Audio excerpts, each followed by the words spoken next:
Babylons, hear me now. If I, Aaron Barrow could talk today, I got something to say. Why, raise your flag, but open your eyes.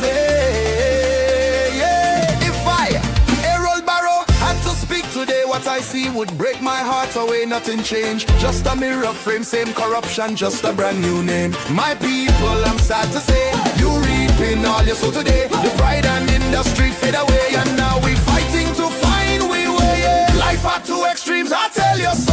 Hope and hunger, high and low. Poverty mixing with champagne flow, but poor man still can't grow. Suffering and celebrating, starving while them still partaking. Nations rise, time to break that spell. Stop showing contempt for yourself.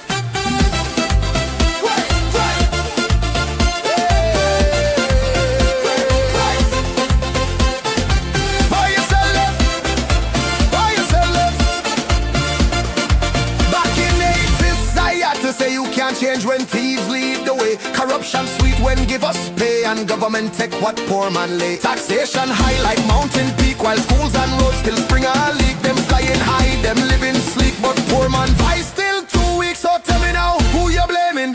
Who make the system shaming? Them raise the dead, destroy the cane. No migration needs the pain. You be leaders like the clay, and now me are playing God today. Talking sweet but turn away from the people who make she laugh.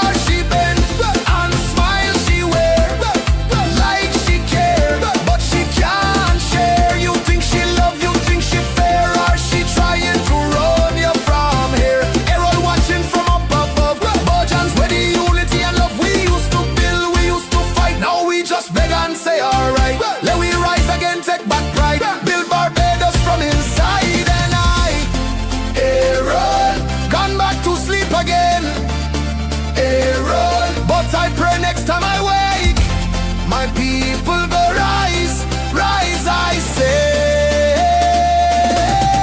Bimshar still alive.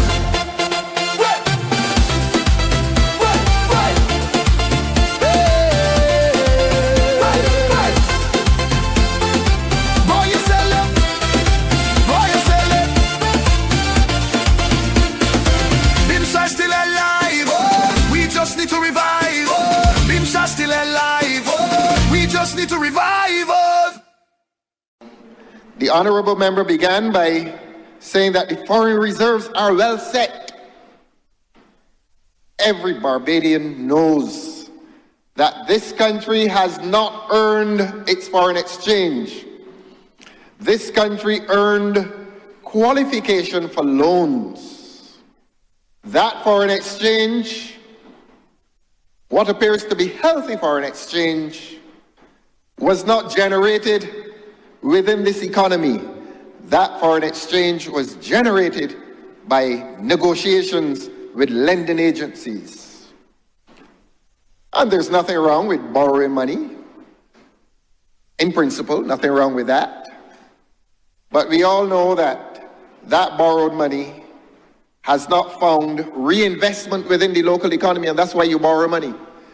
When a government borrows money merely to present a facade to the rest of the world, and that is to say, look how rich we are in foreign exchange, and that foreign exchange springs from loans, you really are not achieving anything that is worthy of praise. You're not.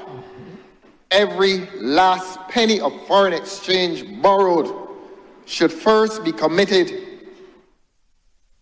to the local economy by way of investment in the economy. And when we say the investment in the economy, we're talking about investment in people's lives, providing work, investment in the production of goods and services as a way of growing the economy. So where has the growth in this economy occurred? If there has been any, I've made the point that it has not been to the benefit of the majority of the citizens of this country. Of course, there has been some growth, but it has been growth at the uppermost levels, and it has not reached down to those in the middle and those at the bottom.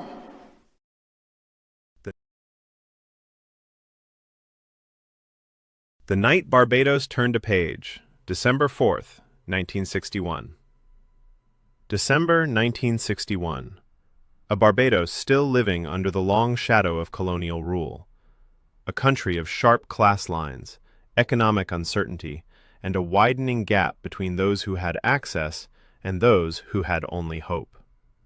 For months, the island had been humming with political energy. Meetings packed village spots, debates heated rum shops and bus stands, and one phrase echoed from St. Lucie to Christchurch: Operation Takeover. It was bold, it was defiant, and it was the rallying cry of the Democratic Labour Party. By 1961, the DLP was only 6 years old, but Barbados already knew its voice. Led by the charismatic, sharp-minded Errol Walton Barrow, a former RAF officer, lawyer, and parliamentarian, the party presented itself as the champion of the ordinary Barbadian. The teacher in a small classroom with too many children. The sugar worker earning too little to dream. The domestic servant hoping her daughter might have a better life. The young people thirsty for opportunity, hungry for dignity. The DLP campaigned on a simple, radical promise. We will modernize this country, and we will do it for the people. Free secondary education, fair wages, better housing, democratic rights, and the bold possibility that Barbados could chart its own course. The political establishment dismissed them, but the people listened. Election Day, December 4th, 1961. From early morning, Barbadians poured into the polls. Men in shirts and trousers, women in Sunday dresses, some still in uniforms after finishing an early shift. This was no ordinary election. This was a reckoning. Rum shops emptied. Passengers debated fiercely in the bus stands. Everywhere, the question lingered. Is tonight the night something changes? Behind the scenes, the DLP's young organization, disciplined, energetic, determined, monitored the count with a mixture of hope and dread. And then, as the night unfolded, the numbers began to shift decisively. The results. When the final tallies rolled in, the island had spoken with unmistakable clarity. The Democratic Labour Party, 14 seats. The Barbados Labour Party, 10 seats. For the first time in history, the DLP had won government. A cheer rose from the campaign headquarters.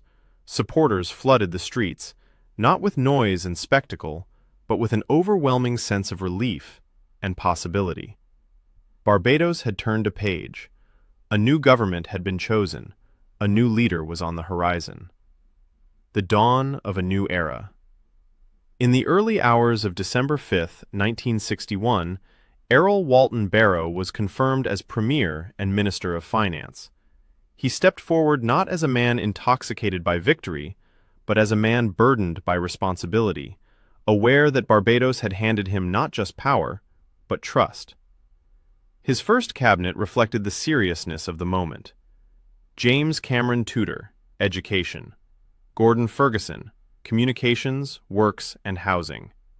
A.D.C. Edwards, Social Services. W.A. Crawford, Trade, Industry, and Labor. Henry Allen Vaughan, Minister without portfolio. A team not chosen for privilege or pedigree, but for purpose. Barrow declared that a new Barbados had begun, one where education would be open to the children of cane cutters, where workers would have rights, not favors, where land ownership and dignity would no longer be the privilege of the few, and where the people, not the colonial administrators, would shape their own destiny. What December 1961 meant. The 1961 election was more than a changing of government.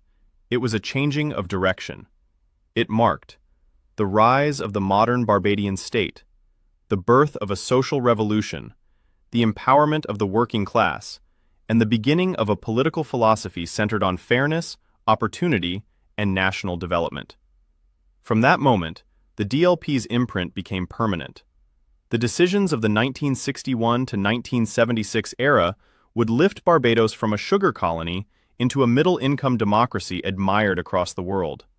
But all of it, every school built, every family moved into new housing, every worker protected, every institution formed, every stride toward independence, all of it began on that decisive December night. December 4th, 1961, was the moment Barbados made a choice for progress, a choice for dignity, a choice for transformation.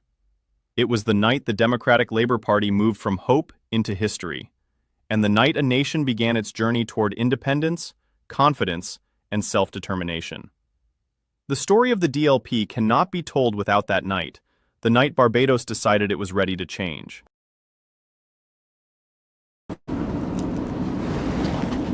Good evening. Welcome to our Thursday edition of DLP TV. As usual, we have a distinguished panel here tonight, and I watch DLP TV on Tuesday, and the young people are really doing well.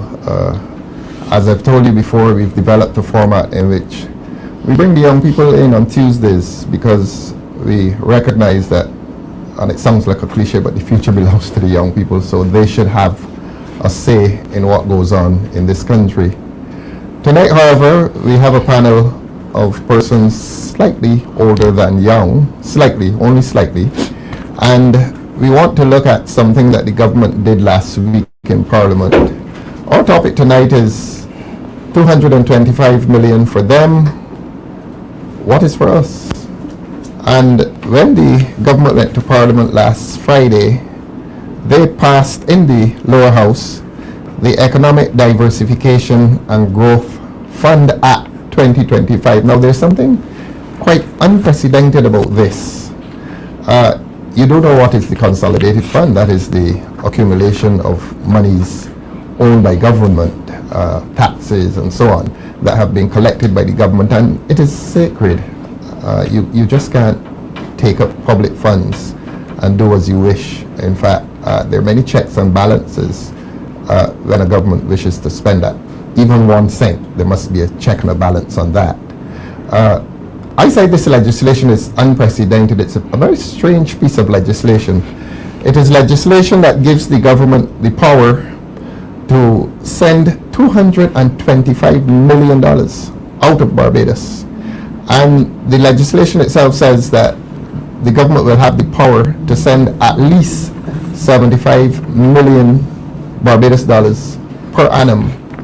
Now, presumably, if the government is sending that out of Barbados into another country, it means that they have to send foreign exchange. So, in the first place, I would think it represents a leakage of foreign exchange out of this country. Well, perhaps it is not a leakage. A leakage is something accidental. This is quite deliberate. If government passes a law to export monies out of this country into another country, that's not a leakage. That is deliberate, and it has been condoned by legislation.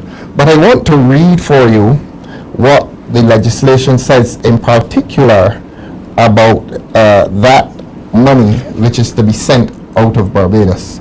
And it is called the Economic Diversification and Growth Fund.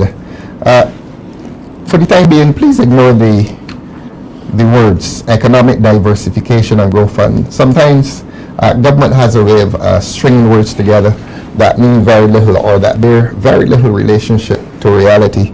But most importantly, I want to read for you what the legislation says is the purpose of that fund. The purpose of the fund is to provide financial support to qualifying companies to increase employment and contribute to economic growth. So there we have the first purpose stated. It is to provide financial support to qualifying companies to increase employment and contribute to economic growth. But here is where it gets very strange. These companies are companies operating outside of Barbados. We come to the other subsection. It says a qualifying company, and that's a company that qualifies to receive your monies, your taxes, your monies that have been collected by your government and placed into the consolidated fund, are to be exported to companies called qualifying companies outside of Barbados, companies that operate outside of Barbados. Let us read on. So this qualifying company under the legislation refers to a company which A, has a real and substantial economic presence in a jurisdiction other than Barbados. A real and substantial economic presence in a jurisdiction other than Barbados. In other words, a company that is operating substantially outside of Barbados. So we're going to be exporting our monies from our consolidated fund and sending it to countries outside of Barbados, the companies outside of Barbados. Now, the legislation thus far has not said which companies, it has not said which countries. So let us go on. So that's the first aspect of the purpose, that the company must be operating in a country outside of Barbados. Secondly, that company, to qualify for these monies, your taxes, must also engage or intend to engage in real and substantial economic activity in Barbados, so that the company is based in a country outside of Barbados and it must have an intention, or it must be operating in Barbados. We don't know. Is it going to be manufacturing outside of Barbados and selling goods into Barbados? If that is the case, you're exporting foreign exchange to these companies overseas, and presumably if the company has an office here and is selling those manufactured goods overseas into Barbados, and Barbados is buying them, more foreign exchange gone. You see, this is a very strange government, and this is very strange legislation, and that is the stated purpose. In short, in summary, sending monies from the consolidated fund to companies outside of Barbados, and these companies, in order to qualify, must prove that they intend to do business or are doing business in Barbados. They don't say what kind of business. They don't say whether the business here or the arm of the business here is importing, or whether they're operating in tandem as a joint manufacturer. It does not say. But there is ministerial discretion, and that minister receives advice from a committee. That committee, 6 persons. Committee that make decisions should always be 7, an odd number, so that you don't have an even split. But that's neither here nor there for the time being. I think we all have the point that this is very strange legislation. I think it is unprecedented. What concerns Barbadians at this time is that we have little money going around in this economy at the lower and middle levels. A lot of suffering in Barbados. We don't want that to become a cliche. I was discussing with somebody today, a professional, and he was saying that a lot of Barbadians are having difficulty paying their professional fees, and a lot is going on in this country that is not good. And here is a government establishing a scheme to export highly valuable foreign exchange to companies overseas. They do not describe these companies. They do not limit it to the nature of to certain businesses. It's just very, very broad. We know that this government had encouraged Barbadians to go and set up business in Guyana. We know that this government had encouraged Barbadians to set up in Suriname, and Suriname is interested in it, and it will prove to be interesting over the next few weeks, because we're going to have a lot to say about the Suriname connection.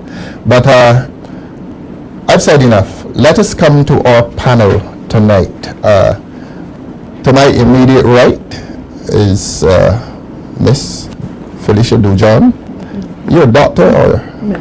You're Miss. Felicia is our candidate in St. George South, recently declared. Felicia is a lecturer at the University of the West Indies.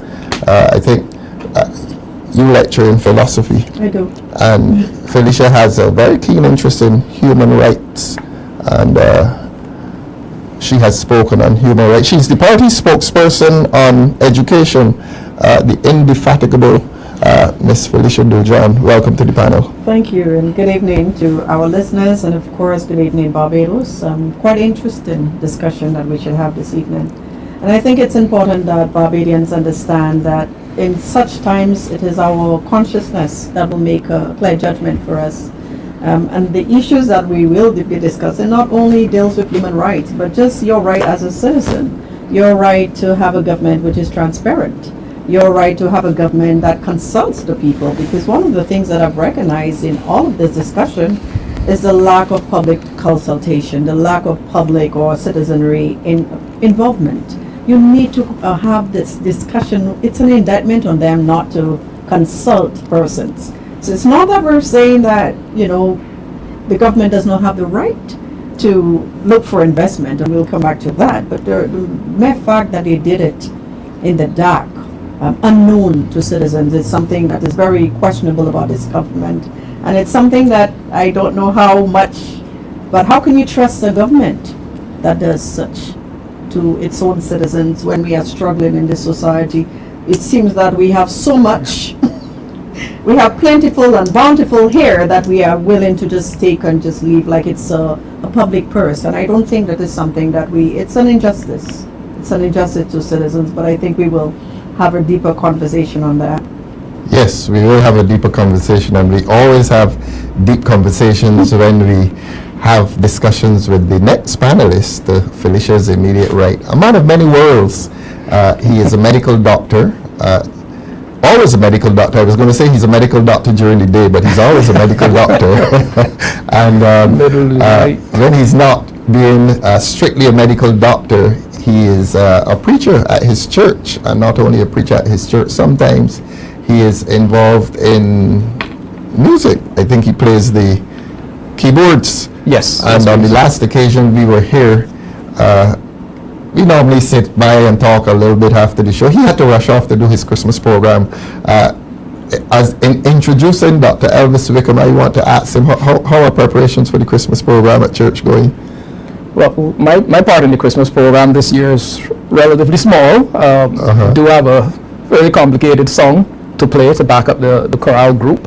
And that will take some practice to ensure everything is together.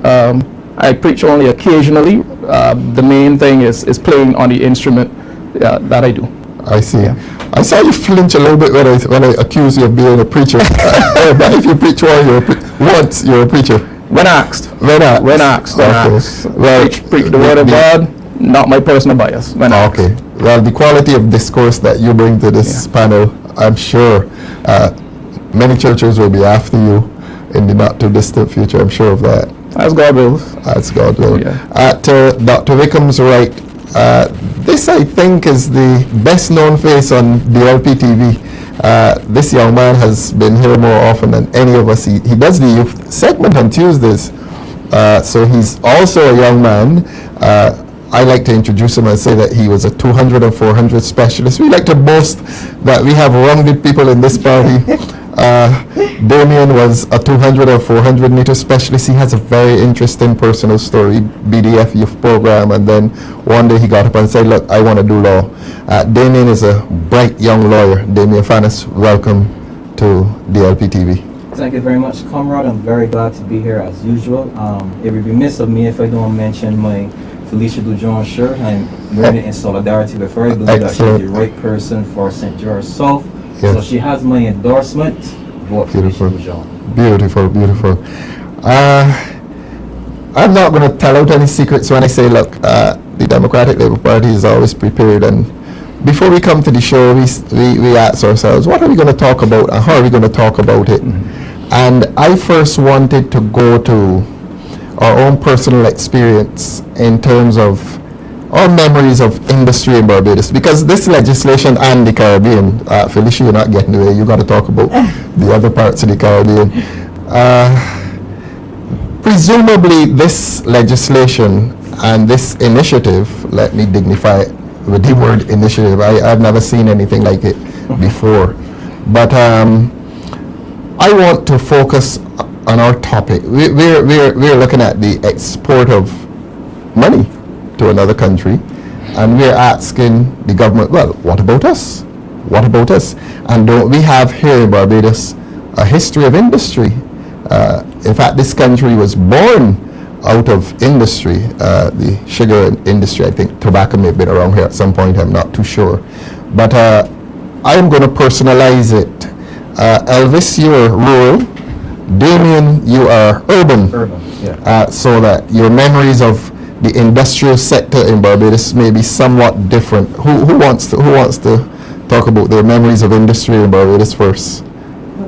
Yeah, I'll start. Yeah, no, you're the older one. I definitely remember a very vibrant sugarcane industry. Yes. In fact, both my parents worked in it at some point. There was also cotton picking, you know. Cotton? Oh In yeah, St. yeah. Philip? Oh yes, oh yes, Really? oh yes. I helped pick cotton on many occasions. Is that In so? fact, picking cotton helped to send me to school. It absolutely did. You know, and then of course, sweet potatoes, yams, etc. So I definitely remember that. In fact, I often accompanied my father on the truck to the factory to offload the canes, etc. Which factory was this? Well, at that time, there were a number of factories in operation. see. Buckley's was still in operation. Fort Square was still in operation. Carrington's was still in operation as well. So it was primarily those three, given that we lived in St. Philip. I also remember the Six Rose Industrial Estate, which is not that far from where we live, and various manufacturing activities there. Yes. I have memories also of dressmaking, sewing industry as well. Did a tour to the Newton Industrial Estate at one point Yes, with the primary school. So, you know, there was definitely significant local manufacturing activity. Yes. I do have vague memory of the chip technology industry. Yes, the industry and so on. Yes, Yes, yeah. yes. Never got to visit any of those, but we had to learn about that in primary school social studies. Really? Yeah. Okay, okay. Damien, you're the urban man, and you're the younger man. You've heard the doc talk about his memories, and he's going to have a very interesting autobiography when he writes it. A doctor who tells a story that speaks of humble origins, and he is a real success, and we are so proud of you, Dr. Wickham. Thank you. Elvis, your early memories of industry in Barbados. I said Elvis. Damien. So, right, comrade. My early experience in industry would have to be the tourism sector. Tourism. You're truly an urban man. Tell us about tourism. My father, he used to work the entertainment sector at the various hotels. He was a fire eater. Really? Yeah. My father too. Yeah. Oh, good. Well, we're coming to you next. Let's hear about this fire eater in the household. Right. So. He didn't teach it to you, did he? No. No, but he did teach me how to wrap his rods. Right. So he. What was his name? Stephen Fanus. Stephen Fanus. Yeah. Okay. Yeah, and he also used to engage in some calypso too. I think I can't remember the tent he was in. Tell us about the fire eater. You used to watch him? No, I never got to watch him perform because during that time I obviously had to be asleep and I had. Oh, yeah. It was a nighttime It thing. was a nighttime thing, so Yes. he actually had to travel to various Hotels. to do Yes. shows. So if Yes. he had one at 9, he might probably have one at 10:30, Uh-huh. and then go on like that. But not only that, because you would see him, but then also too coming over the television with those ads saying that tourism is Our business. Let's play our part. Let's play our part, Yes, right? So yes. it was influenced, but it was just see all of the ads, and that in a sense kind of influenced me too. But he didn't want fire eating for me. He told me that he wanted me to go to school, get an education. He Yes. wanted me doctor, lawyer, bank manager, whichever it is, and that through that would have helped send me to school. He's alive? He's alive today. Must be a very proud man. I think he's too proud at times. He watches DLP TV? He watches the Yeah, better. TVs, and when he comes, he's overseas now, living in Massachusetts. Oh, he's in Massachusetts? Yeah, he comes back every now and then, and you get to hear him talking about me and my other brother who's a chef. So he's in Massachusetts right now, watching his son watching this. talk about him. Well, look in the camera and tell Dad, Happy Christmas now. I don't think he's coming back this year. But more than likely, probably next. Are you sure he's watching right now? Yeah. Good, excellent. So that your early memories of tourism and that centers around your dad. Bridgetown, you were on the other side of Bridgetown, Foundry. You don't know anything about the Foundry. No. But you heard about it. Heard about You go there quite often. You don't know this? the Foundry? You go to where the Foundry is located. Yeah. You go. I've seen you out there.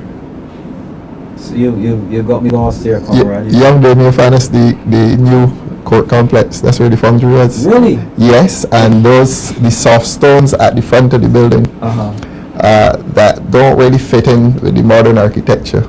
Those soft stones are taken from the wall that used to be the Foundry wall. Wow. Yes, that is a reminder to people as to the origins of that place. and the foundry involved itself in very heavy metal works. Okay. So we'd be not driving. I would leave Wesley Hall during lunchtime and walk to the biscuit factory, and sometimes we'd walk down to White Snacket, which is where Andrew Pilgrim's office is now. Right. And when you walk by there, the wall is very high, and you hear all these heavy metal works going on.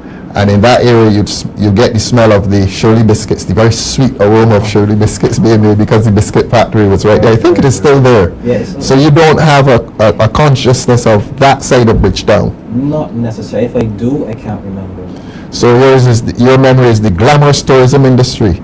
Well, to be honest, right? To be honest, my father really, we were inside people. Like, Inside, yeah, I never really.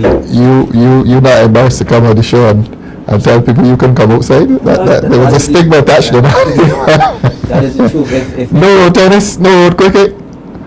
Come on, David. my neighborhood was very quiet. Very quiet neighborhood. The only children, I guess, that were in that neighborhood with me were probably my neighbors who I consider, well, family, right? Family, and the boroughs in that Yeah, area. yeah. And my father used to keep me very close. Very to him. close, yeah. Very close to protective man. Very protective man. We never really went out. Well, if we did go driving and they go sightseeing, it just everything used to just go like a blur. Like a blur. Like a blur, because we never really used to do it much. But my father used to keep me inside, and he would make me read a chapter. He would ask me what you did for homework today. So how you became this 200 and 400 man, not being able to come outside? You ran in the corridor or something? To be honest, he never really wanted me to engage in sports. That's all. He saw it as a Oh, business type. so your disobedience expressed itself at the athletics field. The sports is in my family. My father, my brothers, my mother's brothers, right? They were footballers, national footballers. So Really? Yeah. Your mom's brothers? yeah, Give us some names, please. Michael and Cameron King, Michael. and Cameron King.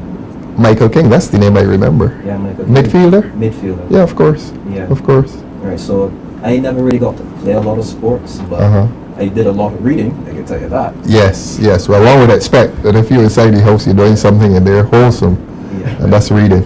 Yeah, but I'm glad that you made me feel young because I don't remember the foundry at all. Oh yeah, yeah, the foundry.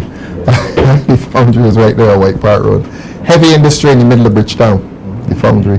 Doc, you have a recollection of the foundry? Heard of it? Heard of it, very, very vague recollection. Definitely heard of it, but obviously never got to visit. Wasn't too familiar with what happened there. But certainly I do remember from the things that I said earlier that generally, late 70s, early 80s, what I would be more aware of, Barbados manufactured many more things than they do now. Yes. Yes. Back then, and that's a serious issue that our manufacturing industries, have really faltered somewhat, Yes. and we are forced more or less to import most of what we use here. That's foreign exchange going back out. Yes. Yeah. Felicia, I'm going to come to you in a minute, but I want to explore something else because these gentlemen are making me feel too old by talking about the foundry. So I'm going to take them to the other side of Bridgetown, down by the Harbour Road. Surely you remember the industries down there. You're old enough to remember, I can call the name CDS and the data entry firms. That was a big thing back in, I think, the 90s, around here, 90s, probably early 2000s, when a lot of young women were employed.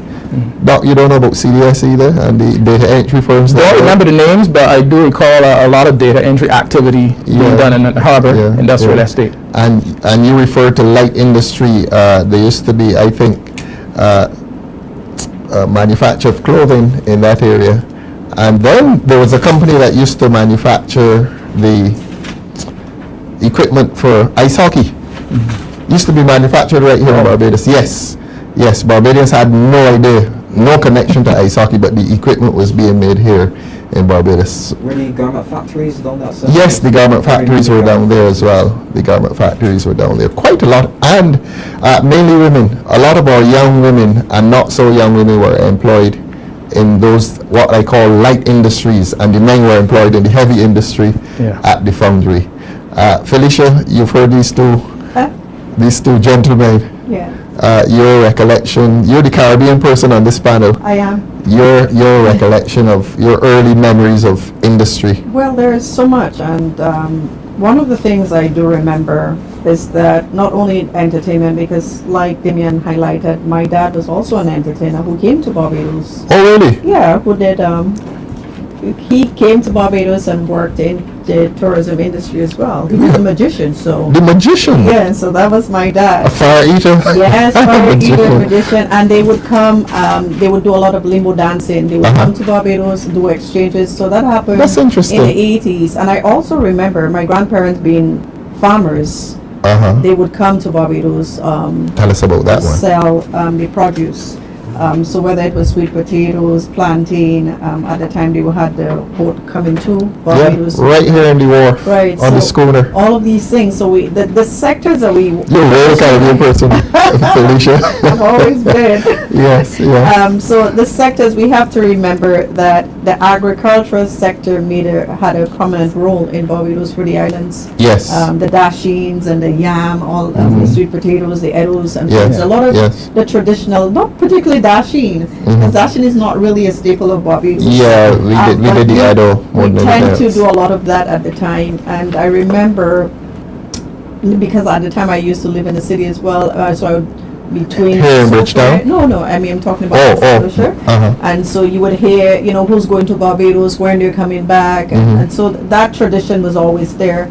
And when I moved to Barbados to study, and when I came, just coming to visit my brother, you would have seen there was a bustle of economic growth. Yes, in Here in Barbados. The tourism sector, you would have seen that as well. And as a young woman, I remember going to Bridgetown and seeing, there was always that bustle in town. And they change in your perspective, because as someone coming from St. Lucia coming to Barbados, Barbados was like New York for us. It's just like that burst of economic development is happening. So we always look forward to coming to Barbados. And so you would see agricultural sector, the textile sector made a prominent role, because a lot of St. Lucians came to purchase clothing in Barbados as well. And I think a lot of people, even now, and I think some of the factories shut down after a few years, Yes. which is very unfortunate. Yes. And so they've always have that economic dialogue between Barbados and other countries. And we seem to see a decline of that. Yes. And it's unfortunate in some extent, but I can say that during that time, one of the things that I did observe is their interplay of the younger and older generation. So the younger generation always participated as well. Yeah. So whether it was in tourism, in the textile or agriculture, there was the influence of the young persons being part of the economic drive of the society. Yes. But now we're seeing a decline of that. Yes. We're seeing a decline of our young persons not participating in agriculture.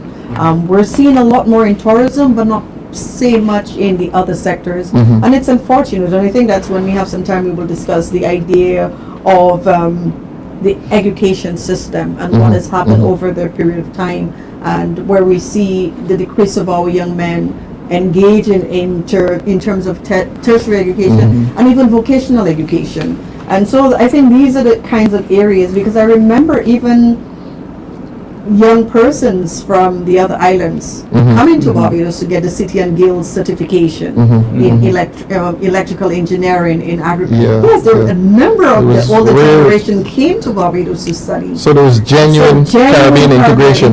Yes. Whether yes. it's for agriculture, Very informally. Very informally. yes, and so I met a lot of older generation persons in St. Lucia who came to Barbados to get a City and Guilds certification while studying here. So there's so much that was happening, but again, the decrease is alarming, and it's Yes. very concerning. Yes, yes. Because when you notice that decrease, you also have to think about the younger persons in the different countries as well, and even in Barbados, where I think a few years ago we had concerns where young persons could not enter the Polytechnic because there was no space. The numbers, yes. So yes. these are the kinds of questions I think we really have to look at, and why our young persons, particularly our young men, why are they not getting that kind of motivation, that kind of leadership roles that they would, that kind of encouragement, because it has always been part of who we are as a people. Yes, yes. And I think you asked the question, what is there for us?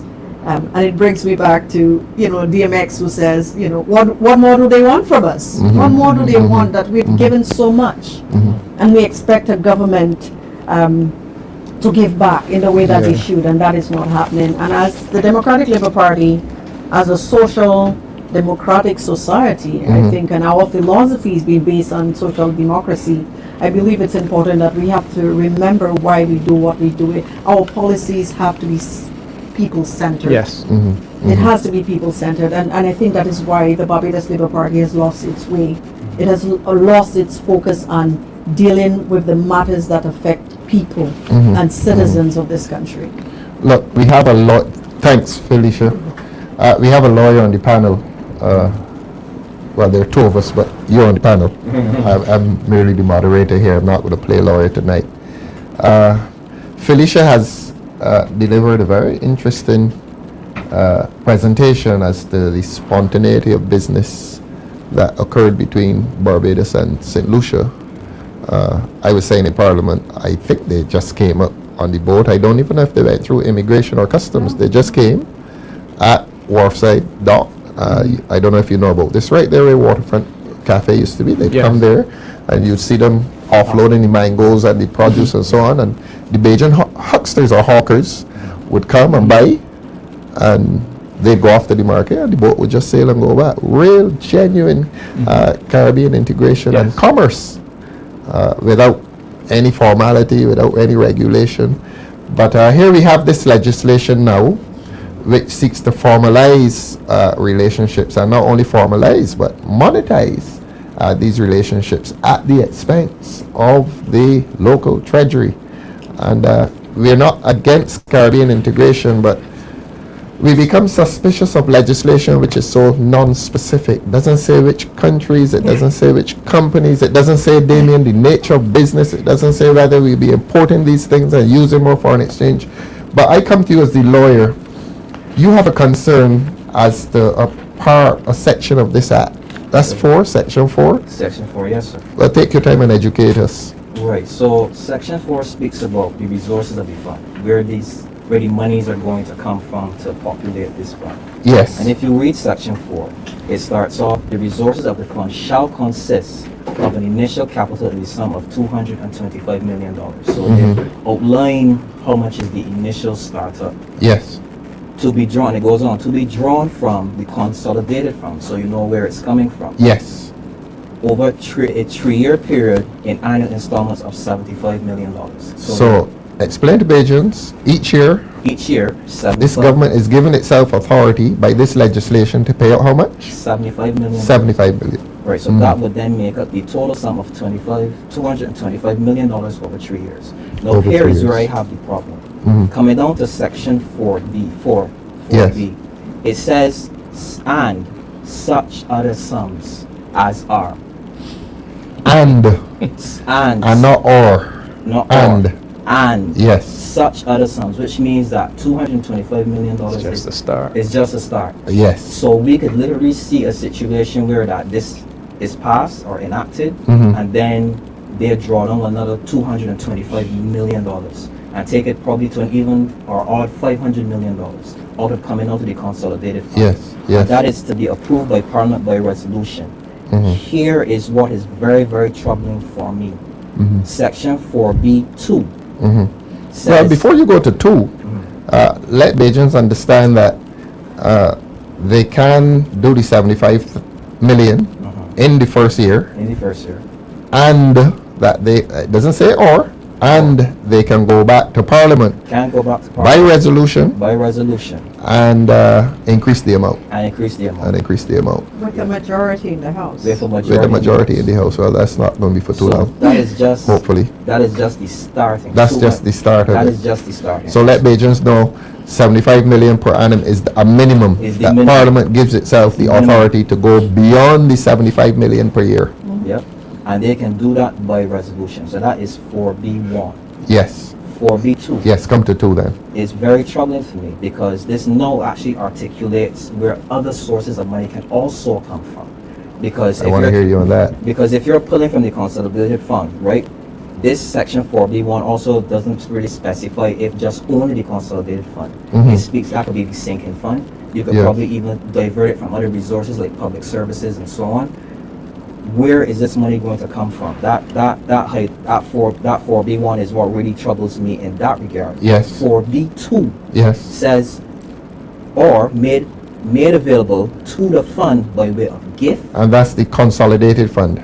Well, not the council. This is other funds here now. Oh, I see. Other funds, right? And so, approved by Parliament, it says that the first and 4B could be anywhere out of the Barbadian coffers itself. Right. Right. Right. But 4B2 Yes. now allows them to receive money or funds by way of gift, grant, or otherwise. Or otherwise. So, Checks. who are these? Open-ended. Right. So the question is, Movement of money. who's going to Damien. put up this money? Where is this money coming from? Because it doesn't specify who can give this money. So therefore, you could find yourself receiving money from a sovereign wealth fund Yeah. or a politically exposed person. Yes. A politically exposed person is somebody who could be a president of a country, a minister, right? Who has, I guess, influence to then come and give you this money. Yes. And then otherwise, when it says or otherwise, could be a loan.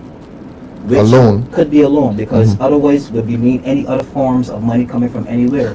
So otherwise could be a loan, which means that if they want to go back and say borrow 500 US from the IMF, and then you know the IMF know when you borrow money from them, they give you conditions. So if they want to populate this fund when it's depleted, they can otherwise go back and borrow a loan. They can take a loan and populate this fund. My issue is that not only do they not say who these people are coming from, but how do you identify who are the persons you're going to take this money from? Because in a sense, it could be a super conglomerate. It could be an individual who might receive their revenue from illicit activities. Yes, precisely. Which means that there's a situation where the fund could be operating with someone who engages in money laundering or who gains their money from illicit activities, and nobody knows until you don't know who you're operating to until some operating with in these regards, unless they are exposed as a money launderer or exposed then as somebody who engages in this activity. So which means that the fund could be doing business with persons until they are exposed. Yes. Which yes. opens the funds to all sorts of problems. Contaminations. So then Section 4 really needs to be addressed because one, it says it starts at 225, but that doesn't mean it will stay at 225, and they can pull it from any other means. Yes, From the yes. consolidated fund, the sinking fund, or even divert it from other industries or other public services. Okay. Two, who are the people that can come and give you a gift and a grant? And this otherwise, what is otherwise? Is otherwise a loan? Which means then that they can come with conditions and then higher interest loan that will be put on the backs of the Barbadian people. All right, I'm going to opine at that point. Doc, you want to say something, but let me give a quick legal opinion here. Where legislation uses specific words, gift, grant, or otherwise, there's a rule called the e justum generis rule, where you have specific words followed by general. In this case, the specific word would be gift, grant, and the general word otherwise. The law is that general word otherwise must be restricted to the nature of the specific word, so that if you have gift or grant, a loan would not be what we say of the genus, of the kind. So it would have to be gift, grant, I don't know, but donation, yeah, but it probably by strict legal or what we call statutory interpretation, it would not extend to a loan, because a loan is not of the kind, of the genus of gift or grant. So let us consider that, yeah, let us consider that as a legal opinion of some merit, I hope. Doc, you wanted to Yes, say something? I mean, following on from Damien's concern in terms of who possible contributors to this fund would be, I mean, you will have to tell me, the lawyers here, does the bill include any obligations for disclosure to the public, any anti-corruption measures, conflict of interest safeguards? And from what I understand, the minister, and it doesn't specify which minister, but we presume it could be Minister of Finance, Yeah, and we know who that is. Yes. You know, the authoritarian minister can enter into agreements on such terms and conditions as they see fit, guided only by the advisory committee. So we have the minister who can decide what terms and conditions is entering into agreements with the particular companies. Right. So that is of some concern, the lack of safeguards, the lack of specifics. You know, very very vaguely written legislation. Do we know whether this was drafted by our local folks here? Was this drafted by high-paid consultants? You know, I don't get. And then the rush, Yes. or what seems like a rush to us. Yeah, What seems like a rush to us was laid in Parliament this December 9th. Last Friday. Right? Yeah, last Friday. Yeah. Last Friday. So the lack of safeguards is a serious concern. Lack I of did not safeguards. think And we too were. much power in the hands of the minister. Precisely. Now, normally when you're granting or lending monies, all of us here, you have security. I mean, if you go into the bank tomorrow, Exactly. they want security. Now, here it is, we have 75 million Barbados dollars being sent to companies overseas.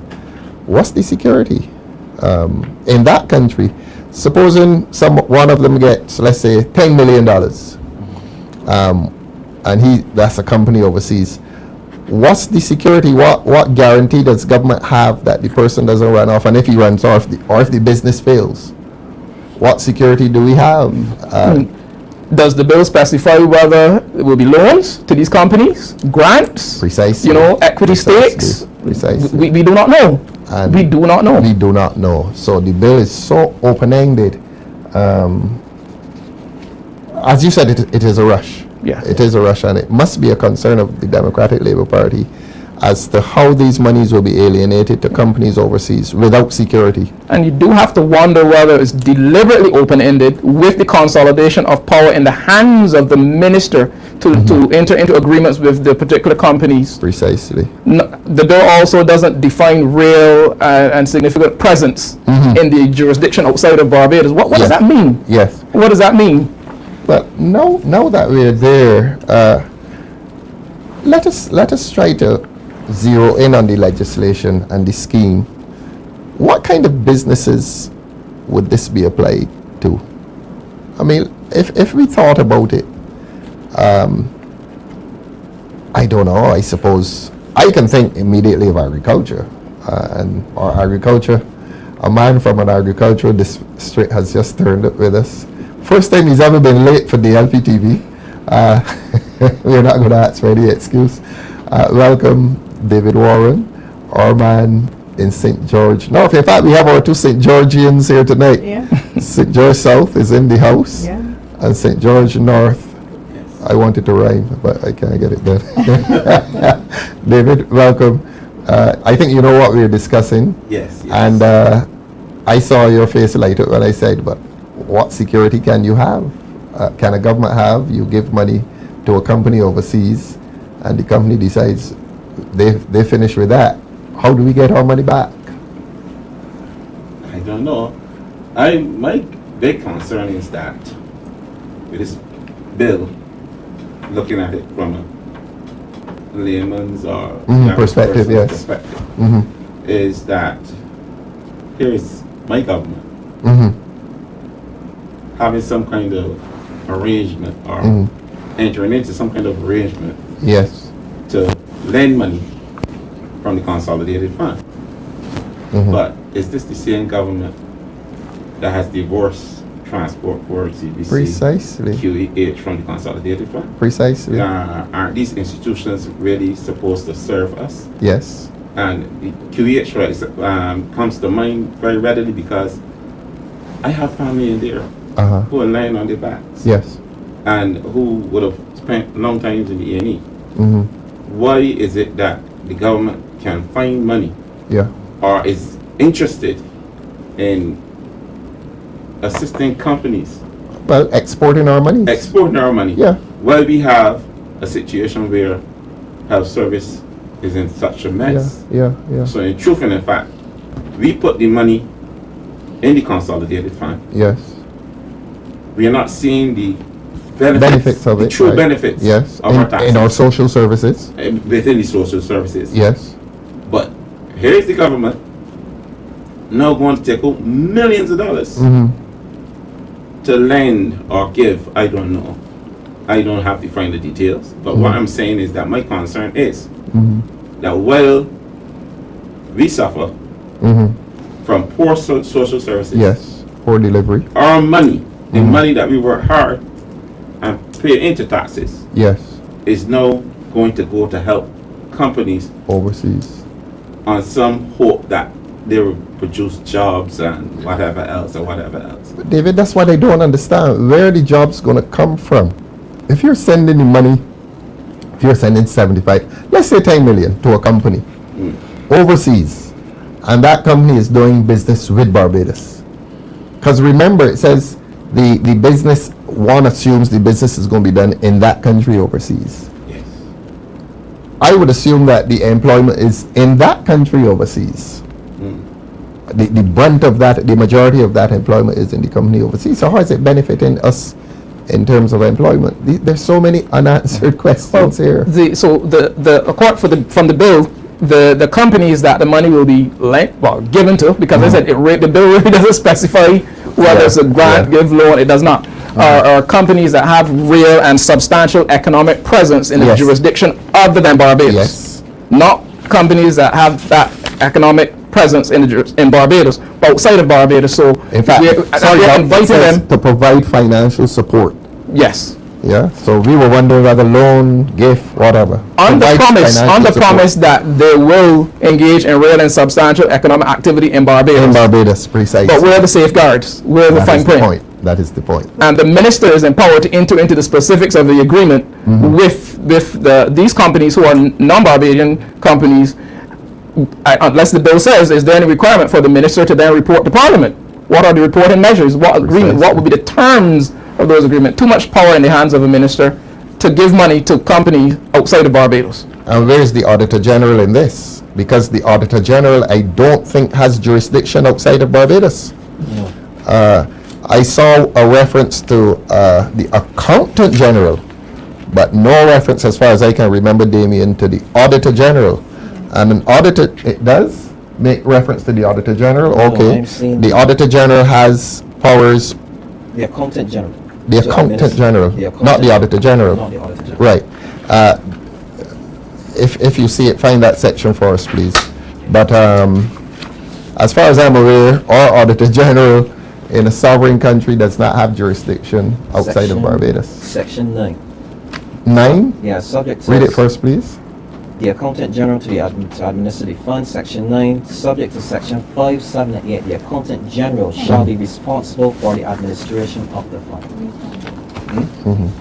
10, the accounts fund shall be audited by the Auditor General at least once annually. As you said, Comrade. By the Auditor General, right, the Right. accounts. But they don't think But that the Auditor General will have the... No, he jurisdiction. can't follow, as far as I'm aware, he can't follow.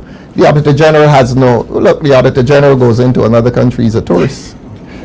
Like anybody else, he can't go there and say, well, I'm the Auditor General in Barbados, I come to look at these monies. No. I don't. He has no jurisdiction extraterritorially. But why draft the legislation? I mean, It is so hurried. I'm just going to speak as open and Yes, because I yes. think we need to be honest voices, and which is with all of the legislation and all the legal jargons and everything else. The average person just want to know, why would you want to create a law so that you can get into the public purse? It's that simple.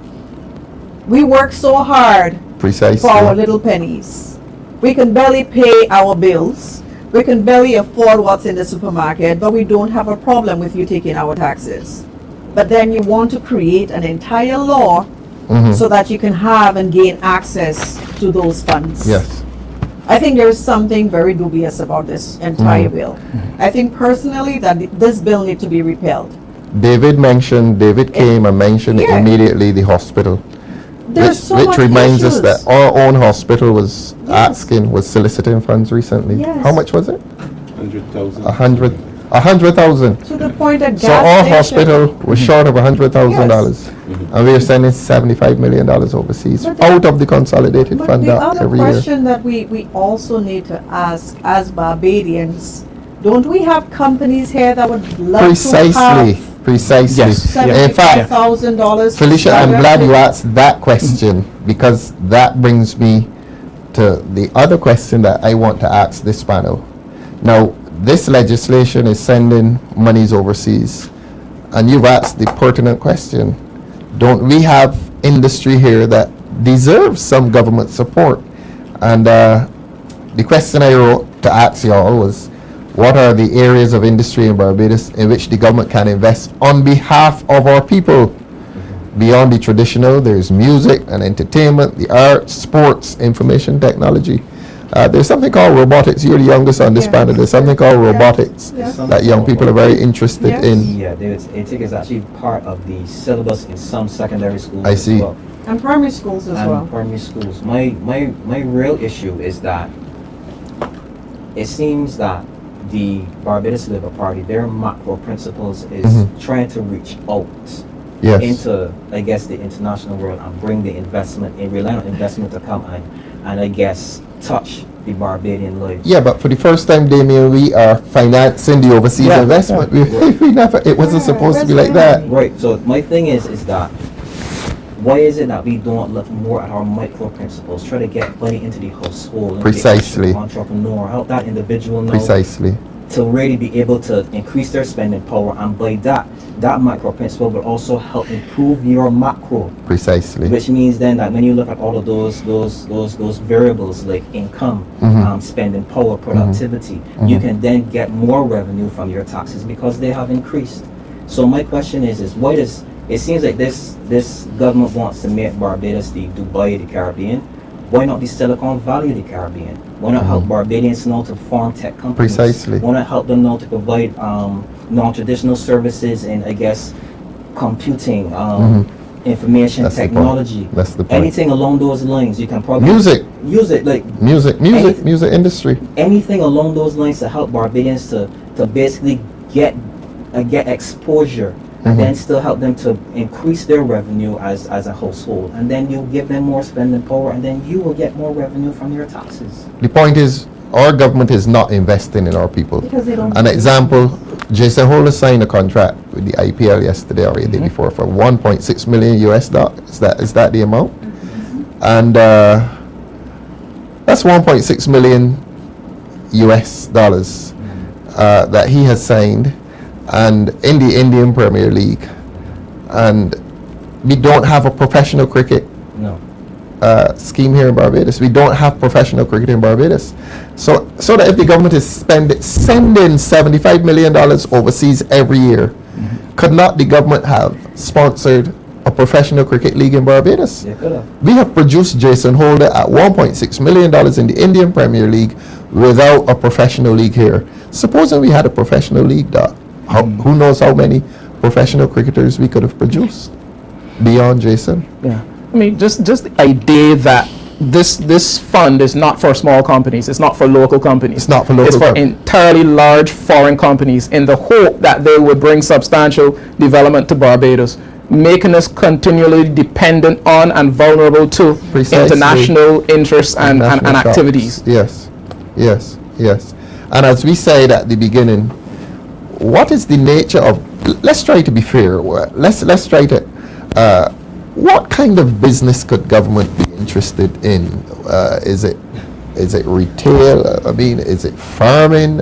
Farming is logically one because our agriculture has declined so badly that we probably do need, we don't need to, we need to invest in our local agriculture. But maybe this government is more comfortable investing in agriculture in other countries at the expense of the local Barbadian farmer. I mentioned it in Parliament last week. The pork from Suriname, for example, which is killing the local pork industry. They're bringing it in, it's frozen, and they're selling it, I'm told, as fresh pork. And the local farmers here, their industry is being killed. So let us assume it's agriculture, that you're sending millions of dollars, let us say perhaps to Guyana, lot of land, Suriname, available land, perhaps Belize, with the agreement between Barbados and Belize. What is it doing to local agriculture? What does it then do? Is not this money better spent? Because the topic says, what about us? Is not the money better spent on Barbados. You drive through the country, Felicia, Yeah, well, and I'm seeing the cows grazing on fields that used to be cane fields and agricultural fields. you know, I have to say this. I have to say it because the reality is that it seems that the government doesn't understand that there is a point you have to put Barbadians first. And I think that is the question that we have. Barbadians have to be first. And if we are to take any of our funds, it has to be for the benefit of the people. Why do we have to feel obligated to take our own funds so that other companies can come here? Why they should be able to do that? Well, look, Stephen Strickland seems to be a farmer, and yes, let the comments come. Steve, let's go back to Stephen. Stephen says we, the farmers, could use some of that money. That's what Yes. Stephen say. Yeah, let's go to Stephen.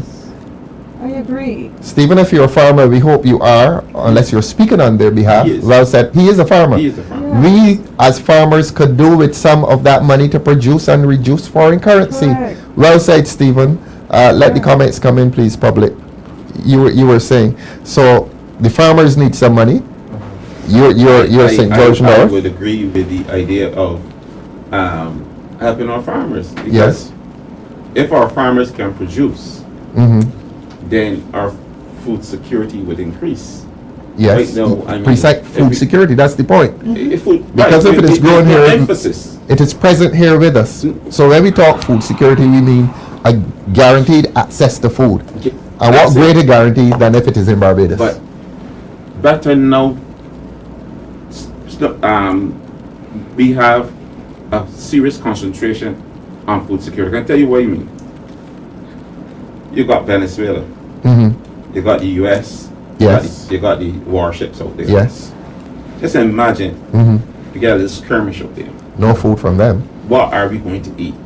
Precisely. Right? We got to hope that we got a large enough stockpile of food Mm-hmm. that we can feed our people, Or that our fields are planted. or that our fields are planted. Yes. But we know that our fields aren't planted. Are not planted, because most of our precisely. fields are growing houses. So there is no food security in Barbados at So present. right. So right now we Feel that. we don't have any food security. We have houses to eat. I saw a few horses. But what is interesting is that this government has no interest in agriculture. None whatsoever. None. None whatsoever. And why- I live in a statistics, Why I am David. so big on agriculture Mm-hmm. is because when food comes into Barbados, Mm-hmm. we don't know how these foods are produced. We don't know what kind of water they're being watered with. Yes, It could be irrigated with, sewage. yeah. They could be irrigated with sewage water. Correct. And Correct. very often, and I say this deliberately, very often, Mm-hmm. remember, if you listen carefully, Yes. there are recalls of certain foods, even the lettuce and stuff like that, are recalled because of salmonella outbreaks. Really. And generally that happens because of the imbalances in the sewage water that they use I see. to So there's to irrigate. contamination. So they can easily remember this government has a plan Mm-hmm. to do some extraction of water from sewage Yes. Yes. to then feed into agriculture. Yes. and that's risky Mm-hmm. because when it goes out of balance, when the bacterial levels goes out of balance, Yes. then our health Is affected.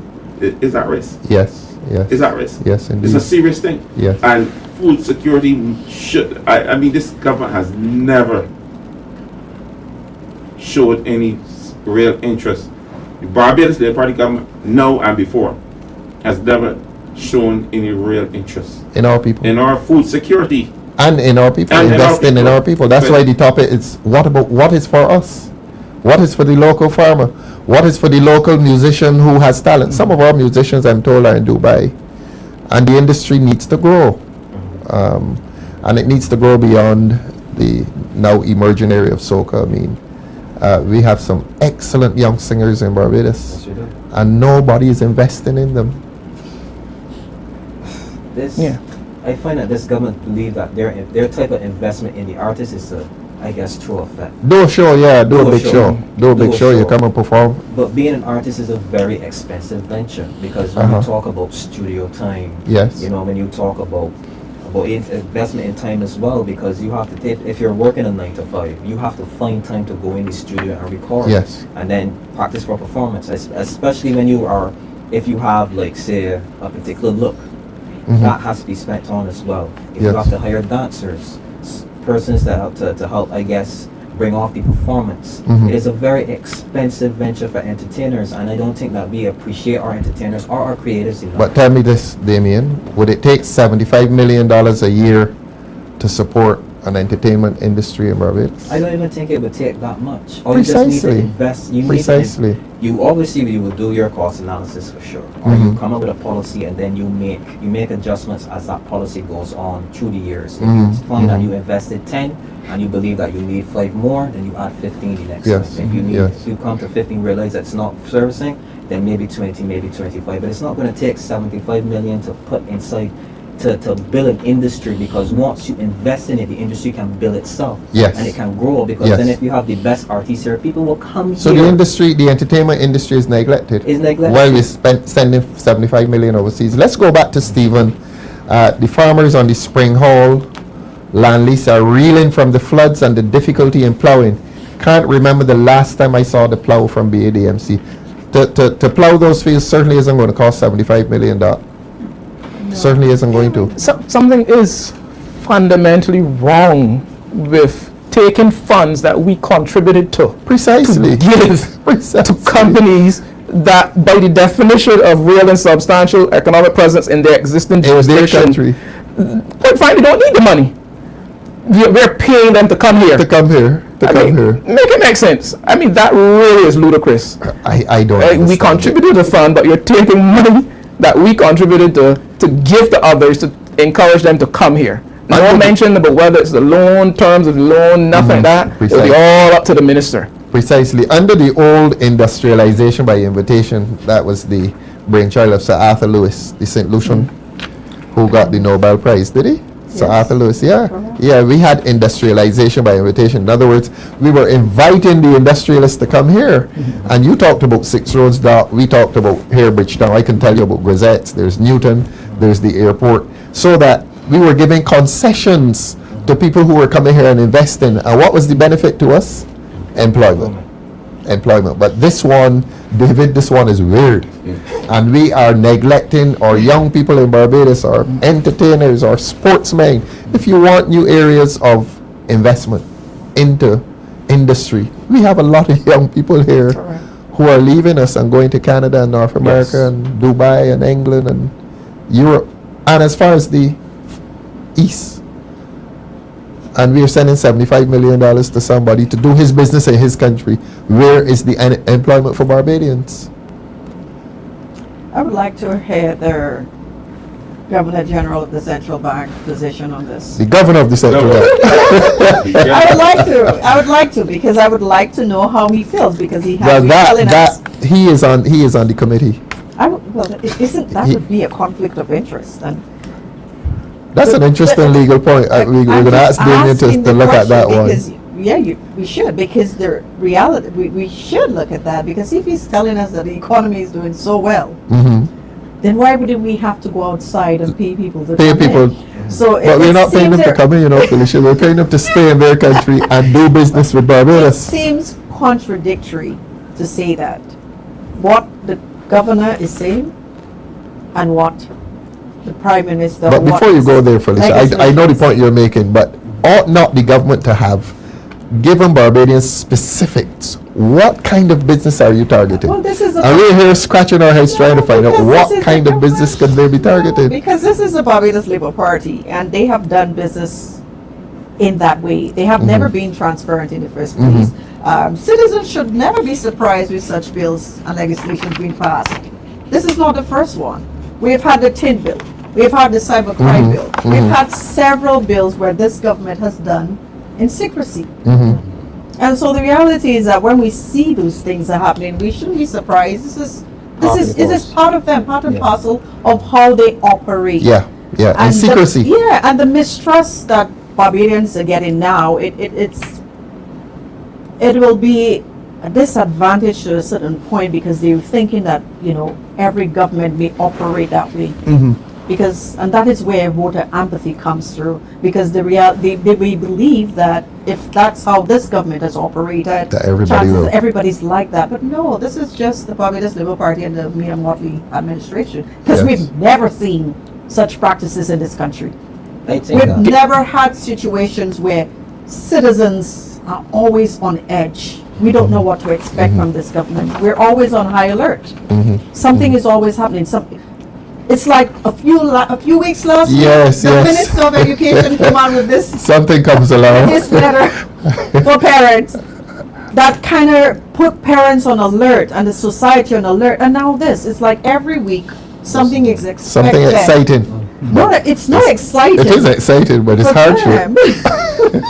But it's something that it's a reality that citizens have gotten used to. That at any minute that this government may just function in such a disarray. It's not there's no procedure, there's no process, there's no consultation. Come to the public and inform us, okay, well, citizens, this is what we're planning to do because the economy is not doing as well as we thought it would. Clearly. Let's be honest Clearly not. and truthful to Clearly not. citizens. And then you see these things are happening in the public. But I want Barbadians to be very remind yourself the different types of legislations that have been passed under this government that has been a disadvantage to citizens, that will be a disadvantage to us. Because if they're taking our taxes, they're taking our funds, and we don't know, we have no idea. And it brings back again the question of who drafts those legislations, that it always have to be pulled back. Yeah. It always have to put citizens on edge. And we have to, this government has So no Not you want to do. the companies that are supposed to benefit are either engaging or intending to engage yes. in real and substantial economic activity in Barbados. The problem is, so they're doing that in their existing jurisdiction, Yes. and they're intending to engage in economic activity in Barbados. The problem is that intending to engage is not defined. So you and as we know, someone can intend to do something and never do I it. never do it precisely. Right? So you give this company money because they tell you they intend to engage in economic activity in Barbados, and they're going along about their business. Precisely. And what is our security? It's not mentioned. The minister can enter into agreement on terms and conditions that they see fit. Look, on behalf of the young people of Barbados, let's agitate for the young people in Barbados. David, Warren,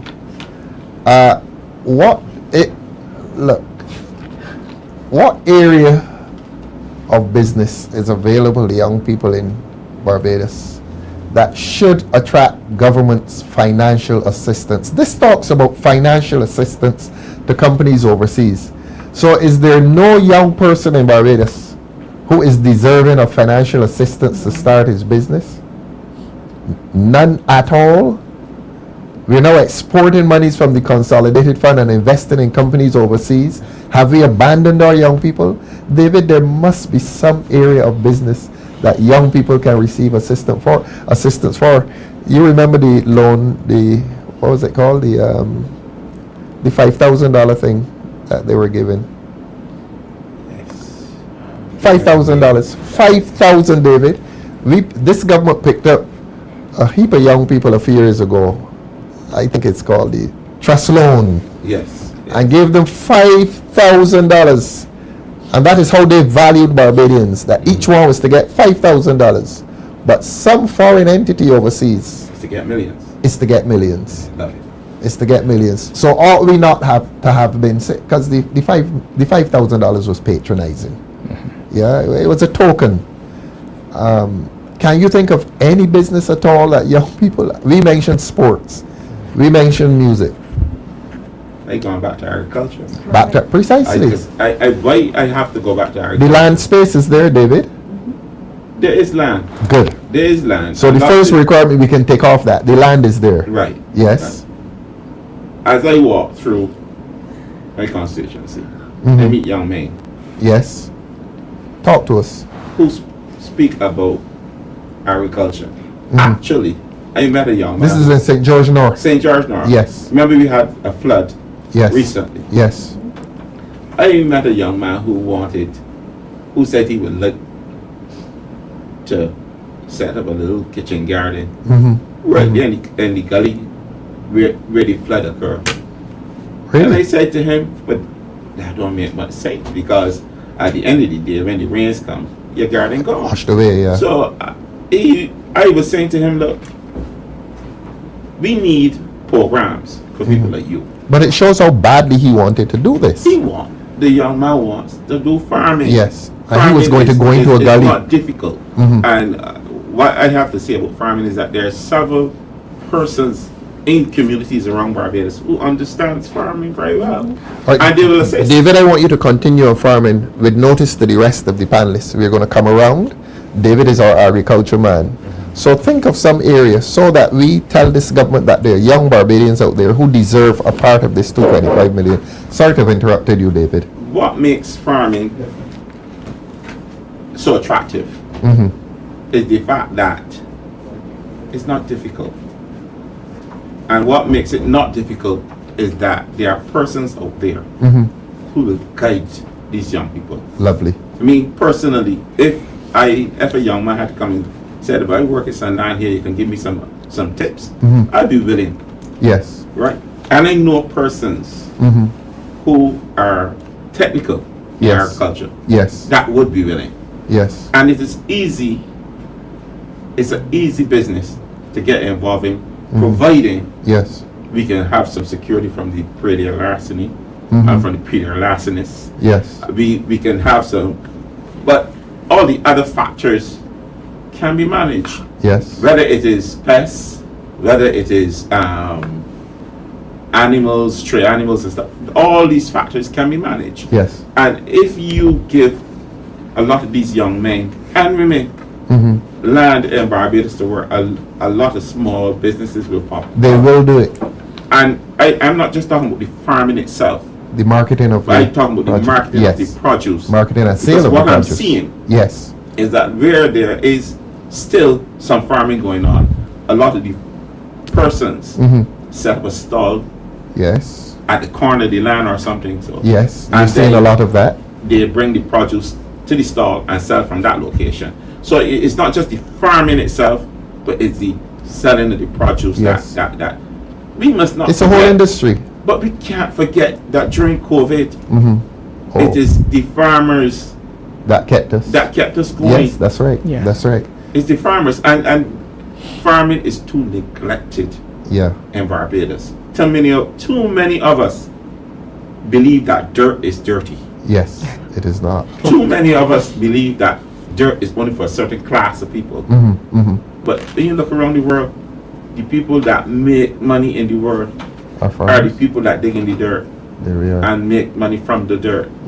Right? Look at the Undertaker. Yeah, I was thinking the same thing.